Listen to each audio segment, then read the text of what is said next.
Lighting. Kau nampak? Nampak? Nampak. Nampak kan? Nanti pandai lah kat ni. Saya sikat bila. Nanti pandai lah kat. Dah boleh dah. Behind the scene. Tak boleh. Dah sikat bila. Sikat. Anjing. Kat bawah mana ada. Loh, Ikan tahu dia sikat kan? Tolong lah Wan. Wan. Nanti saya bagi Ikan PS Wan. Boleh Wan. Berapa banyak? 5 Okey. 10 PS5.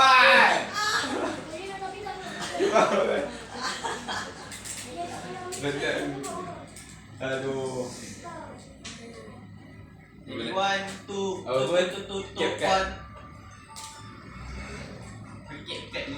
Cepat guys. Masih kan. Woi. Bapak. Ada salah kata kan? Ui dah rakam dulu.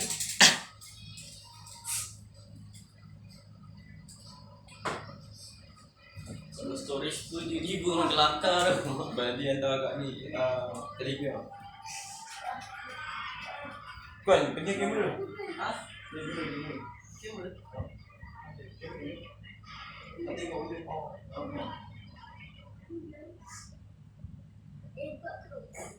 Apalah dia pergi buat apa ni? Tak tekan ni.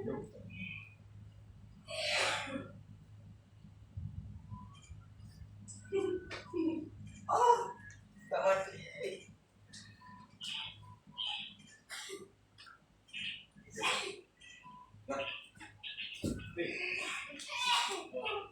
Bismillah. Okay. Bismillahirrahmanirrahim. Assalamualaikum warahmatullahi wabarakatuh. Okay. So, pada hari ini nama saya Muhammad Ali. Pada hari ini nama saya Muhammad Ali. Waalaikumsalam Abang Ali. Sekali. Bismillahirrahmanirrahim. Assalamualaikum warahmatullahi wabarakatuh. Pada hari ini saya akan membentangkan paucuk.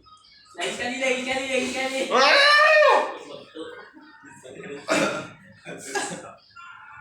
Okay, bismillahirrahmanirrahim. Assalamualaikum warahmatullahi wabarakatuh. Pada hari ini saya akan membentangkan khusus pada hari ini Mat. Bukan. Sudah. Okay. Bismillahirrahmanirrahim. Assalamualaikum warahmatullahi wabarakatuh.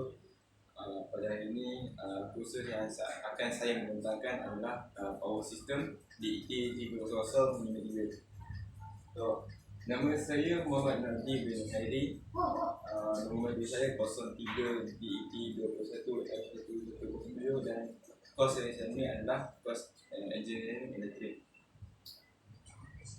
So, tajuk kita pada hari ini adalah tenaga yang boleh dibagi dan tidak boleh diperbarui.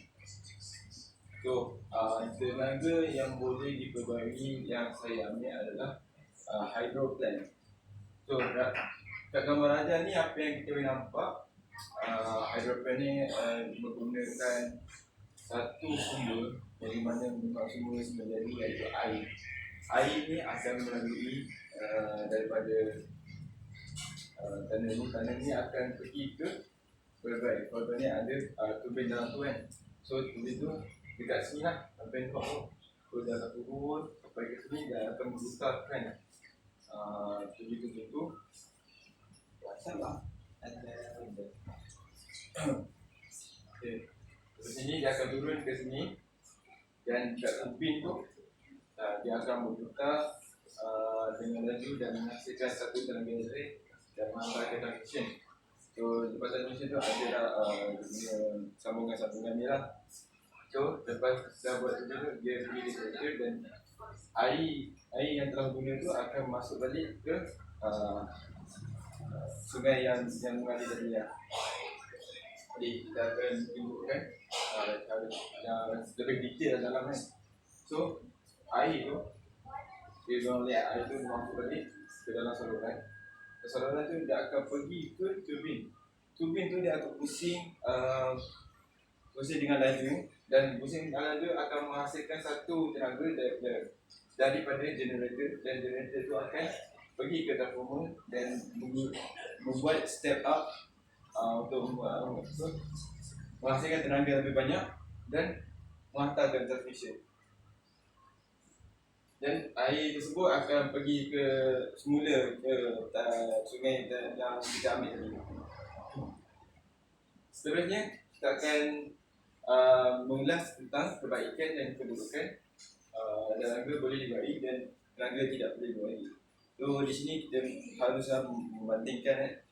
So kebaikan tenaga boleh dibagi ialah mudah dihasilkan, pertumbuhan ekonomi dan mudah dibagi. Masyarakat selalunya akan mengambil efektif terhadap suatu barang yang boleh kata apa? Yang boleh memberi keuntungan kepada dirinya sendiri. Jadi daripada sini tenaga boleh dibagi ni kita boleh katakan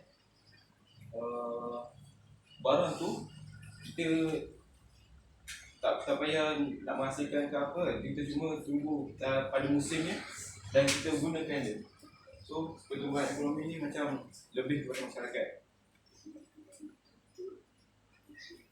So tenaga boleh bagi ada juga keburukannya, iaitu kebergantungan cuaca, kos pemasangan yang tinggi dan menjejaskan kehidupan liar yang hidup di sungai. So yang tadi yang ni kita boleh selaraskan tentang alam sekitar. Jadi hydroplaning sebenarnya keburukannya pun agaklah besar, kerana hidupan dia dalam sungai tu seperti boleh terjejak, boleh mati dengan begitu mudah. Okay, seterusnya tenaga tidak boleh dibagi, kebaikannya dah diisi semula dalam telefon singkat, melimpah luas dan mampu milik, produk yang berkesan, kos lebih mudah dan boleh digunakan. Apa yang saya cakap tadi, yang tidak boleh dibagi pun boleh dikatakan masyarakat akan mengambil kesempatan juga ataupun efektif juga untuk menghasilkan sesuatu investment ataupun yang sebagai ada sumber untuk membuat satu kewangan yang berterusan juga. So tenaga tidak boleh bagi masa tidak boleh ganti setiap kali digunakan dan percuma alam sekitar. Dalam kita ni yang boleh katakan macam arang kita bakar bagi tenaga, tapi lepas bakar tu dia menghasilkan karbon dioksida, iaitu CO2, iaitu pencemaran macam jerebu, asid, hujan asid semua tu lah.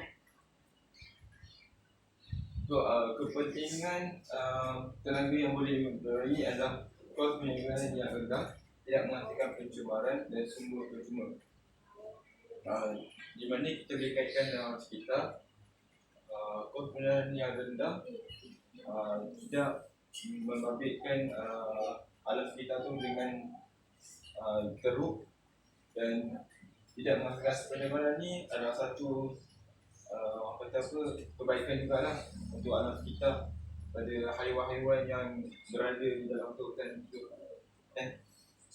So tidak ada kepentingan tu adalah tenaga yang boleh dibagi adalah mengancam haiwan habitat, menghasilkan pencemaran dan banyak haiwan habitat lagi.